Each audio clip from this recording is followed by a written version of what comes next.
Барак Обаматай Путин утсаар холбогдсон тухайга мэдэгдлээ. Энэ хоёр орон Сирийг дэмжих олон улсын байгууллагыг хамтарч төлөөлөхийн хувьд энэ улсад болж байгаа дайны үйл ажиллагааг зогсоох мэдэгдлийг Америк нэгдсэн улс болон Орос улбаны улс утсаар ярилцах үеэрээ баталгаажуулсан байна. Түүнчлэн энэ ярилцлагын үеэр талууд сэрдэх цэргийн ажиллагааг зогсоох талаар тохиролцсон тухай Путин мэдэгдсэн юм.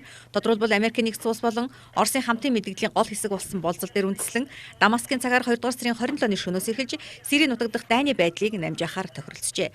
Боллын тухайд 2016 оны 2 дугаар сарын 26-ны үүд дунд гэхэд Сирийн нутаг дээр тулалдаж байгаа хүмүүс Оросын эсвэл Америкийн талд галаа зогсоож байгаагаа баталгаажуулан мэдэгдэх ёстой. Орос болон Америкийн цэргийнхэн хамтран газрын зураг дээр ийм бүлэглэлүүд байгаа нутаг дэвсгэрийг олж тогтоох болно. Тэдний эсрэг Арабын нэгдсэн Сир улс, Оросын албаны улс болон Америк нэгдсэн улсын цэргийн хүчин ямар нэг цэрэг дайны үйл ажиллагаа явуулахгүй.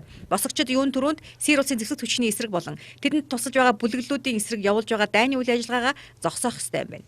Гэхдээ Исламын улс Жабхадан Нусри болон бусад алан хэдэх бүлэглэлүүдийн хувьд энэ үйл ажиллагаанд огт хамаарахгүй алан хэдэгчдийн эсрэг цохилт өгсөөр байх болно гэж Владимир Путин цохон тэмдэглэлээ.